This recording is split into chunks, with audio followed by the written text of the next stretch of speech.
Hello. Hello. This is Math 2134 coming to you from the College of DuPage, and the title of this lecture is Limits. Calculus is the study of limits. Consequently, limits is our first genuine calculus topic. By way of introduction,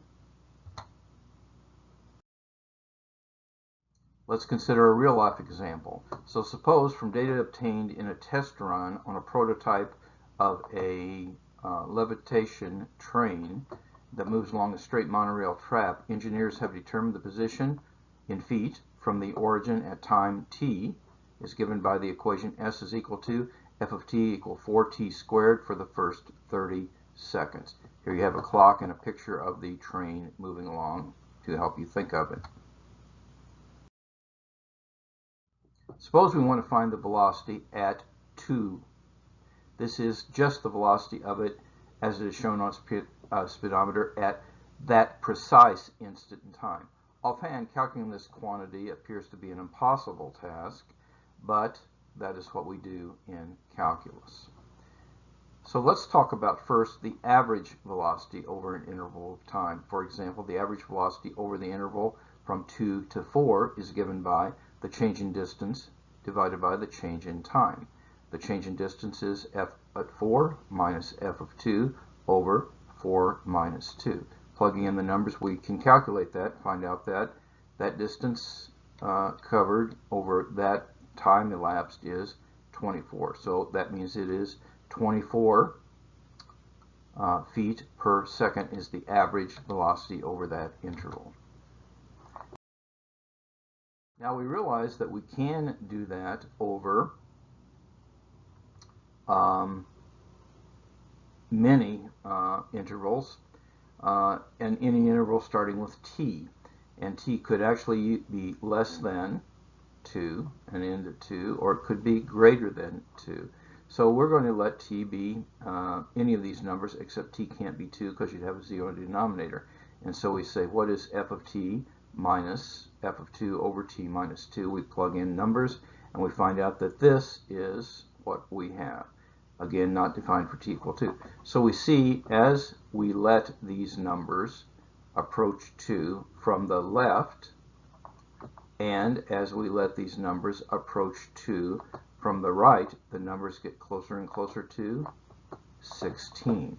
So we could say then that the instantaneous velocity of the train at t equal 2 is 16. We've done it numerically.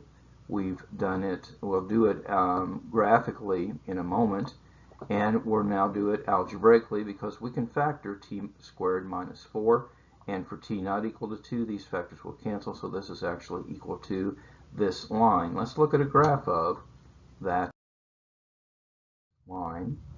First, let's say that the limit as t approaches 2 of this expression is equal to 16. This is the way we write it. The limit as t approaches 2 of this is 16.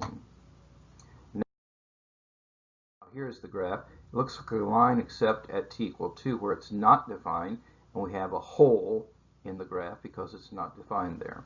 Notice that the limit as t tends to 2 does not depend on what happens at 2. So here's the definition of a limit then.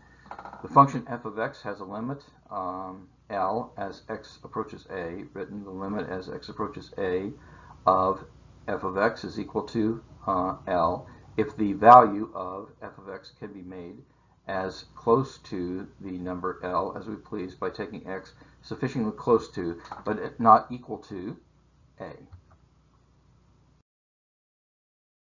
So here's an example. You know what to do. Let's see how you did. Well, the graph is y equals x cubed, so we say as x gets closer and closer to 2, what happens to y? It's closer and closer to 8 on this side, and if we're on the other side, picking bigger numbers than 2, it gets closer and closer to 8 as well. So we can say that the limit as x tends to 2 of x cubed is equal to 8. Notice that in this case, we can just plug it in. Here's another example. We define g of x to be this. We want to evaluate the limit as x tends to 1 of g of x. You know what to do. Let's see how you did. So this is g of x, and we're approaching this limit, and you see that what happens is it's really right on the line, except at x equal 1, and we put the dot down here. So we have a hole up here and a dot here. But you see, as we get closer and closer to 1 on this side, and we get closer and closer to 3. And as we get closer and closer to 1 on this side, we get closer and closer to 3. So you see the answer is the limit as x tends to 1 of g of x is 3. It doesn't matter what g of 1 is, or as we learned before, even if g of 1 is defined at all. Here's another example, and in fact 2 examples. You're to do A and B. You know what to do. Let's see how you did. So we're going to evaluate the limit of the function as x approaches the indicated points, and here we're looking at the graphs. So as we approach from the right, f of x approaches 1. As we approach from the left, we get minus 1. We say that that means the limit as x tends to 0 of f of x does not exist. In this case, as x gets closer and closer to 0, it's the same. It's symmetric with respect to the y-axis, so we're approaching infinity.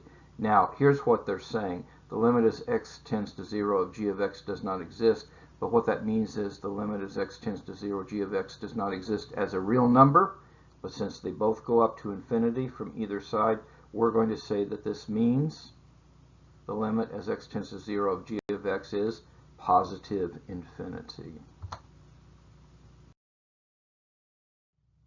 Here's another example. In this case, we're looking at a graph that has the property as x approaches 0 from either the right or left, the curve oscillates more and more frequently. Now, it's really hard to see this, but this is saying it's bouncing up and down and up and down and up and down, and this side is bouncing up and down and up and down and up and down rapidly between plus and minus 1.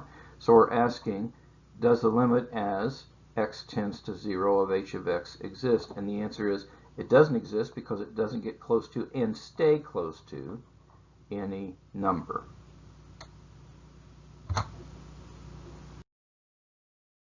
Here's some properties of limits, and for this discussion, suppose that the limit as x tends to a of f of x is L, and the limit as x tends to a of g of x is equal to m. Well, if you have just f of x raised to the r, you can slip the limit inside the raising something to the r. Here, we're saying the limit as x tends to a of a constant times a function is the same thing as a constant times the limit as x tends to a of the function. That means we can pull a constant through the limit sign. This says the limit of f plus or minus g is the same thing as the limit of f plus the limit of g. This means we can do limits term by term. And if we have the limit of the product, it's the product of the limits. And this says if we have the limit of the quotient, it is the quotient of the limits, provided the denominator doesn't equal to 0. It's best for us to apply these. So use that theorem to evaluate these limits, and you have 1, 2, 3, 4, 5 problems to do. You know what to do. Let's see how you did. We already did one, and we found out that yes, that is just plug it in. That is 2 cubed. That is 8. Here we're jerking the 5 through the limit, and then we're just plugging it in, and we get 40. You see the square root of 4 is 2 cubed is 8, so it's 5 times 8 is 40. Here we do it term by term, and so we will pull the 5 through and so on and so forth. Notice here that the limit as x tends to 1 of 2. It really doesn't change, so it is just 2. So at the end we get 3 for that one. Here we pull the 2 through the limit sign. We're using the fact that the limit of the product is the product of the limits. We just plug it in, do the calculation, and we get this number. And down here, what happens is we again just plug it in. On the top, we get 9. On the bottom, we get 3, and we simplify that to be 3. Make sure you can do limits of this kind, but this says that sometimes we could just plug the value in to calculate a limit.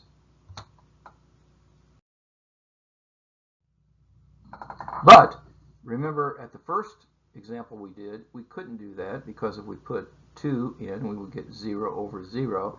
And we already talked about that. What we do is we factor it and we cancel the common factor. But again, we can get that to be 16 algebraically by factoring and canceling a common factor. Here's an example for you to do. This is a limit as h tends to 0 of this. You know what to do. We'll see how you do when we come back to the next video.